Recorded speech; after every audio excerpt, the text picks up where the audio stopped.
Welcome to the video, everybody. My name is Luke Macmillan and I'm the physical exercise specialist for Base Gagetown. Now today we're going to be talking about breathing and bracing. Thank you so much for joining me today, guys. This is vital information that you can apply to your training right away, no matter what stage of training you're in. You could be training for performance or you could be rehabbing a specific injury. This information should apply to you at some point during your training so that you can move safer and move better. Krista Davidson is the reconditioning manager, and her and I work together to help rehab specific injuries here on Base Gagetown. Now, today we're going to be breaking the video up into 3 segments: position, tension, and breathing. So what I mean by position is it's very important to understand how the joints are most appropriately positioned.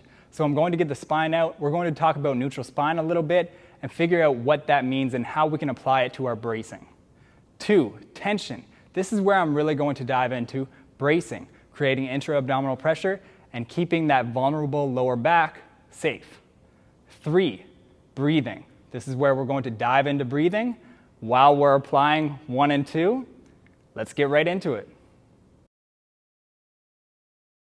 I'm going to use this spine to help demonstrate what I mean by neutral spine and how we should be positioned prior to applying bracing. Okay? So, first thing I want you to take away from this is that our spine is not perfectly straight. Okay? If our spine was perfectly straight, then we would not have optimal stresses on the discs here, okay, the annulus. Okay? So the first thing I want you to take away from this position segment of the video is that we have natural curves to our spine. We have one natural curve down here and another up here. Okay, so our spine is more shaped as an S, okay? So we have natural curves to our spine. The first curve I want to talk about, and just to give you a reference point, the skeleton is facing in that direction. Okay, so this is the lumbar spine, the lower back. The natural curve there is slightly extended or slightly lordotic. So basically these discs lay flat in a slightly extended position of our lumbar spine. So that's very important to note. That natural slight extension in your lumbar spine there, that is a natural curve, and we don't want to deviate too far away from that because the discs lay flat in that position and there's optimal stresses on the discs. Okay, so that's a very good and healthy position for our lower back to be in, as long as it's not excessive and too extended. Okay, so we just want to be slightly lordotic, slightly extended here so that those discs lay flat. So that's the first curve, okay, slightly lordotic or slightly extended in the lower back or lumbar spine. Now we get up here to the thoracic spine. We're slightly flexed in the thoracic spine, or slightly kyphotic, they would call it. And this is where the discs lay flat in that position. And again, the stresses are most optimal. So if I'm getting into a heavy movement and I have found my neutral spine, I get under a barbell, let's say a barbell squat. I've got a lot of weight on my back. This is a great position to accept and receive load in. However, let's say I'm deviated in my lumbar spine. Okay, I tuck my pelvis way under. Okay, I create a little bit of flexion in my lower back, and I go into a deadlift. When the spine goes into their hinged position, right, and picks up the weight, there are definitely not optimal stresses on a certain portion of the annulus, and this can lead, especially in a flexed position with load, to something we call a disc herniation.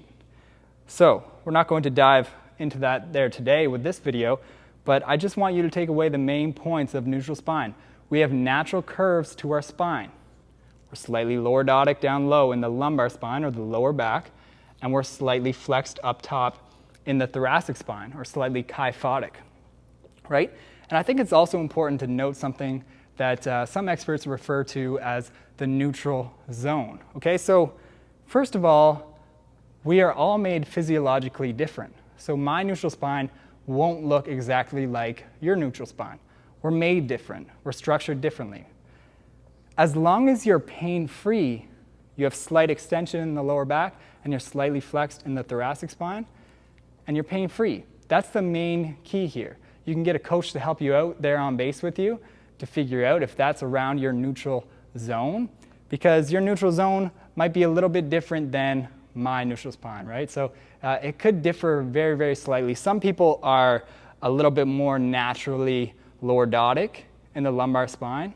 Sometimes that needs to be helped with exercises and things like that, but sometimes that's just kind of how their lower back is made, and optimal stresses are placed on the disc there.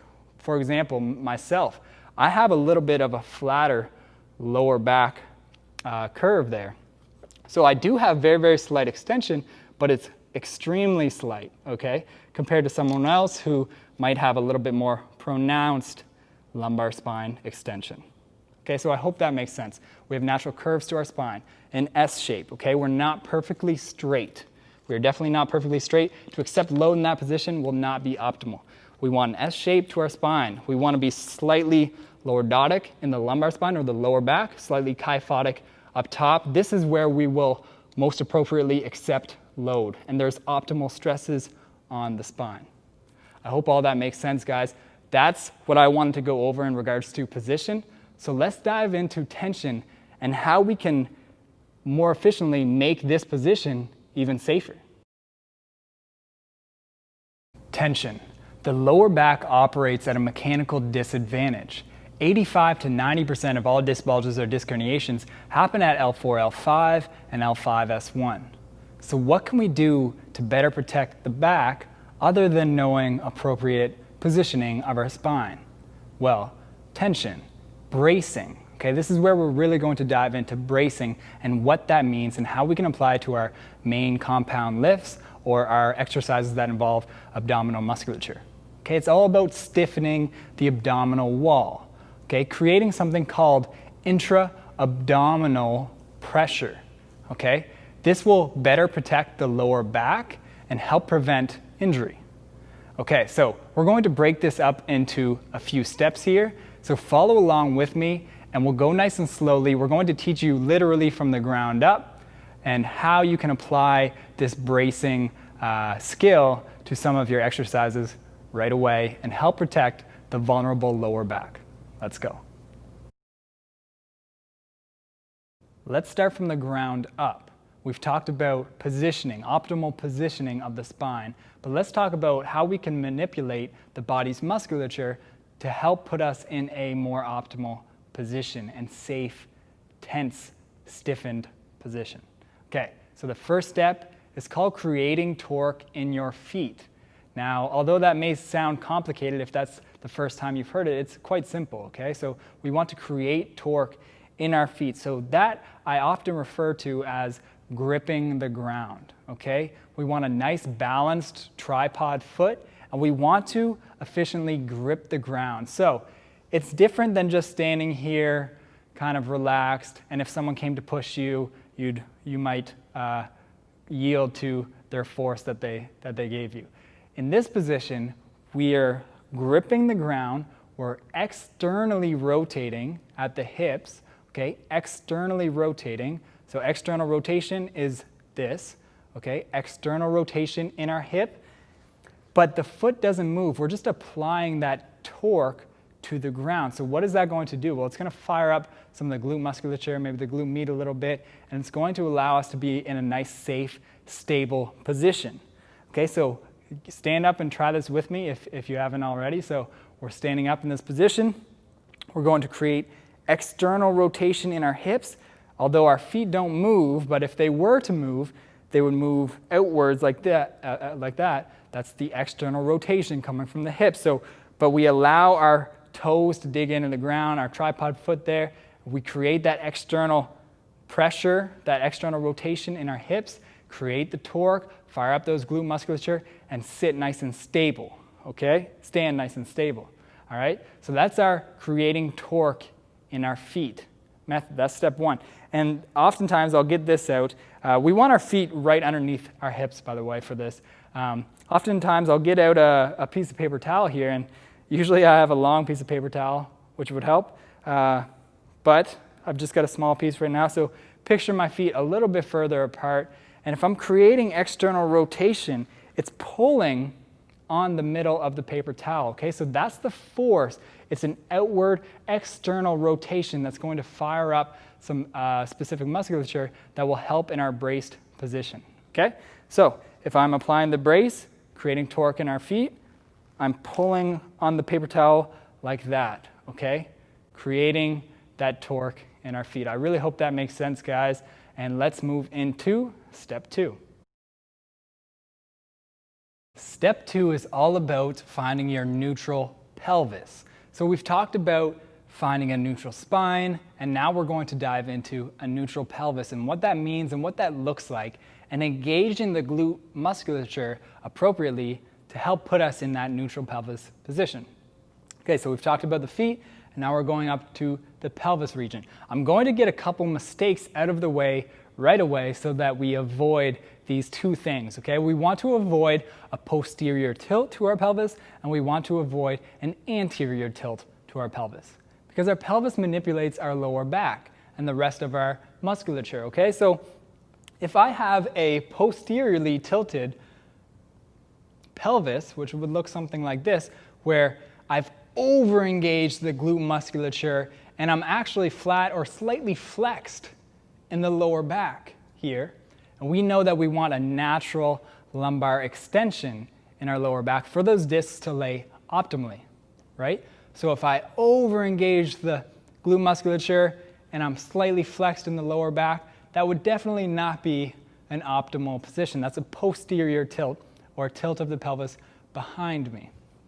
Now, the other mistake we want to get out of the way is an anterior tilt to our pelvis, which would look something like this, okay? So that's my anterior tilt, that's about my end range there, where the erectors are really fired up, the hip flexors are very, very tight, and my pelvis is tilted anteriorly or towards the front, okay?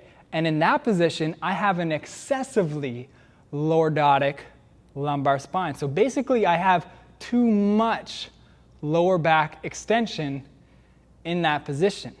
So where do we want to be?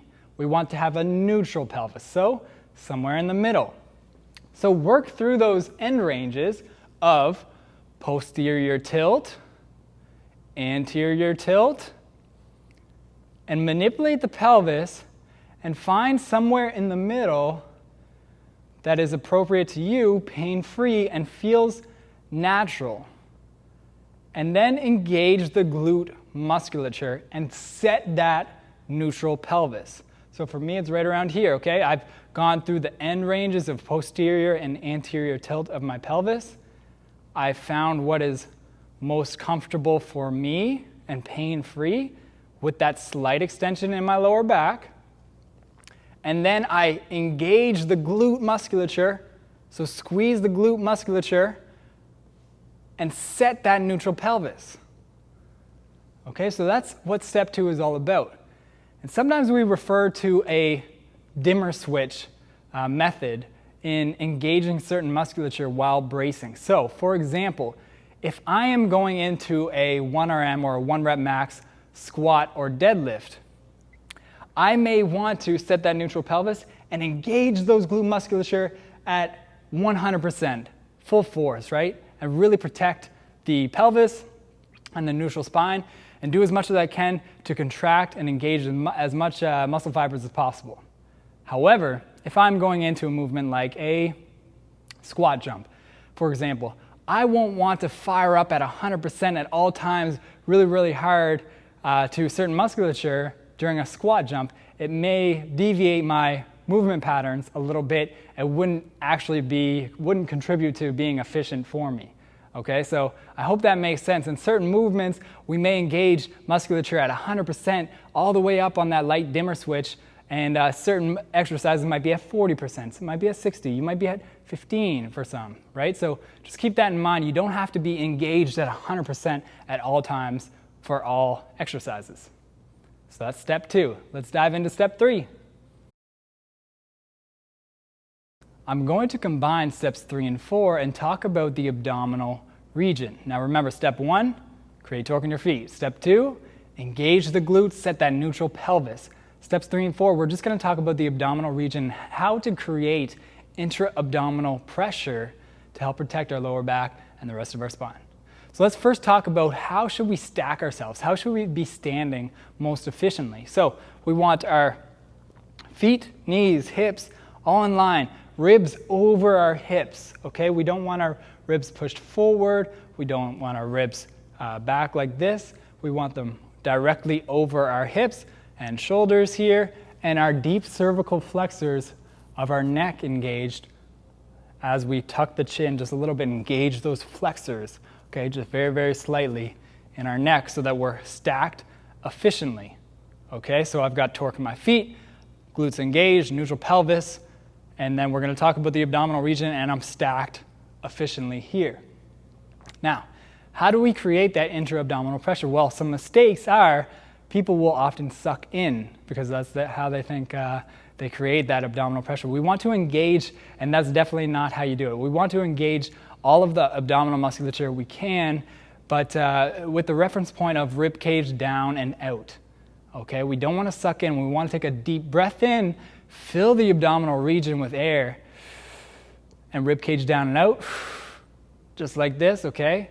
And we're slightly inhaling and slightly pushing air out during this time. Okay, so how do you know if you're doing it right? Let's put our hands into our side here and relax our abdominal musculature. Rib cage down and out, just like that, okay? So rib cage down and out, and it's going to push your hands outwards, okay? So that you're nice and stiff here, okay? We're not sucking in like this and manipulating our pelvis like that as well. We're pushing our rib cage down and out and engaging all of the abdominal musculature we can to create intra-abdominal pressure, or that fluid ball that we talked about earlier.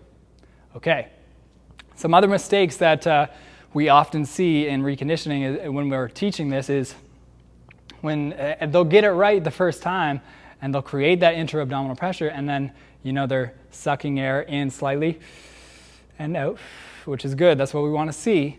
But then they'll take a deep breath in because they need more air or whatever. They'll take a deep breath in like this and they'll lose it, right? The rib cage will come up and the abdominals are no longer engaged, and they'll lose that braced intra-abdominal pressure position.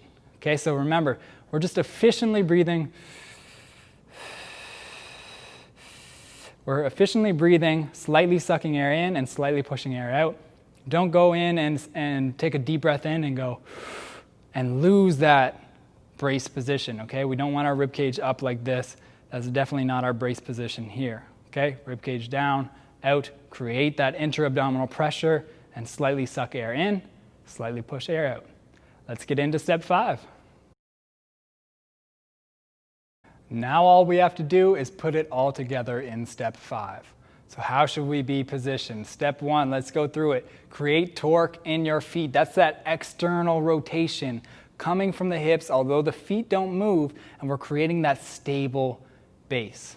Step 2, engage the glute musculature. Set the neutral pelvis. We're not anteriorly tilted or posteriorly tilted. We're neutral, and we engage the glute musculature here. Steps 3 and 4, we were talking about creating the intra-abdominal pressure, rib cage down and out, not losing that brace position by taking a deep breath in like that, okay? Creating that intra-abdominal pressure and protecting the lower back more efficiently. Step 5, let's manipulate the shoulders a little bit and put it all together. We've got ankles, knees, hips stacked, rib cage over hips, shoulders over ribs, our ears in line with our shoulders here, deep cervical flexors engaged, and then we're going to manipulate our shoulders and externally rotate slightly. Okay, so what I mean by that is we're not internally rotated, we're externally rotated. So I'm here in a good stable brace position. I'm going to externally rotate. My thumbs are pointing forward like this. And I'm creating a little bit of a packed shoulder girdle there. And sometimes if people are having a hard time adjusting to that external rotation in their shoulders, I'll often get them to go through a shrug up or elevate, retract, and depress. Okay, so up, back, down. okay? Externally rotate and get in just a nice natural position here and engage the other steps of the brace. Ankles, knees, hips, ribs, align, shoulders and ears, deep cervical flexors, glutes engaged, torque in the feet, and we're good to go. So if you can apply that to some of your main compound lifts, that would be great. You would be in a much more protected position and much more optimal position to perform or to rehab. Let's get into breathing. Segment 3 is all about breathing. So in segment 2, we talked slightly about how breathing relates to maintaining a braced position. What did we talk about? We talked about seeping air in and seeping air out while maintaining that braced position, while maintaining intra-abdominal pressure. What does that sound like or look like? That's seeping air in and seeping air out while maintaining that intra-abdominal pressure, not letting the rib cage come up. We've got the rib cage down and out, engaging the abdominal musculature and remembering the other steps throughout our braced process and seeping air in and seeping air out while practicing that. It's a tough skill to get down, so practice at home, seeping air in, seeping air out, while maintaining and remembering all of those steps of the braced position. The other way I want to reference breathing is in other exercises, other general exercises that you may encounter that don't necessarily require seeping air in and seeping air out or maintaining 100% a braced position. Remember earlier I talked about that dimmer switch. So for something like an arm curl, for example, I don't want to maintain a braced position at 100% necessarily. If it's just a light arm curl, we're doing several reps, and I can maintain a braced position of maybe 25, 30% of a braced position and then go into my light arm curl. Okay, so these exercises involve a concentric phase and an eccentric phase. Okay, and I can breathe a little bit more normally during these exercises. So if I've got a braced position of about 30% on a dimmer switch, okay, I pick up my light dumbbells here, I'm going through elbow flexion, the muscle shortens, this is called the concentric phase. The muscle lengthens, this is called the eccentric phase. So as the muscle lengthens during the eccentric phase, I want to breathe in. So this is when I breathe in. And on the concentric phase, as the muscle shortens, I want to breathe out. Just like that. So remember during those general exercises about the dimmer switch, and you don't necessarily need to seep air in and seep air out during these exercises, but let's breathe in on the eccentric phase and breathe out on the concentric phase. And the third way I wanted to reference breathing is something called the Valsalva maneuver. I just wanted to talk about it briefly. So the Valsalva maneuver is very common in power lifters or Olympic lifters, and it's when you close the glottis and you hold your breath and engage all of that intra-abdominal pressure, close off the glottis, and it's quite effective actually at creating stability and intra-abdominal pressure to help with those main compound lifts. However, there are risks that come with performing the Valsalva maneuver, like a major increase in blood pressure. So I always suggest that people go with the method of just seeping air in and seeping air out while maintaining all of that intra-abdominal pressure and keeping the steps of bracing in mind. Thank you so much for sticking around until the end of the video, guys. I really appreciate it. I hope you've learned a few things from today's lesson. Now let's summarize really quickly. The first thing we talked about was position. And we got the spine out, and I showed you that we don't have a perfectly straight spine. We have natural curves to our spine, right? We're in a natural S-shaped position. We're slightly lordotic, or slightly extended in our lower back region, and slightly kyphotic, or slightly flexed in our upper back region. And here, and only here, our discs lay perfectly flat, and there are optimal stresses on those discs where we can apply significant load, okay? The second thing we talked about was tension. So after you position, you're gonna apply tension. And in the tension segment, we talked about bracing and the 5 steps that we went over to do so. First step was create torque in your feet. Externally rotate at the hips, but don't move the feet. Grip the ground with that tripod foot. And remember, I used that paper towel reference. Step 2, engage the glute musculature to set a neutral pelvis. We don't want to be posteriorly tilted or anteriorly tilted. Set the neutral pelvis so that you don't manipulate the lower back and put the lower back at risk. Steps 3 and 4 I combined, and we talked about engaging the abdominal musculature and creating intra-abdominal pressure to better protect the vulnerable lower back. Rib cage down and out, and stack. Ankles, knees, hips, ribs, shoulders, ears. Engage the deep cervical flexors of the neck. Seep air in, seep air out. Step 5 was putting it all together and noting the shoulders. We want a slightly externally rotated position with our thumbs facing forward. Okay, we talked about how you can elevate, retract, depress to kind of pack the shoulder girdle a little bit easier and externally rotate at the shoulders. So the next video you guys will see me in will be talking about core exercises. Okay, so exercises that really challenge the abdominal musculature. So in that video, we're going to apply the steps that we used today. This is a great segue to that video because we learned about how to position the spine, how to brace the spine, and the third segment was breathing, right?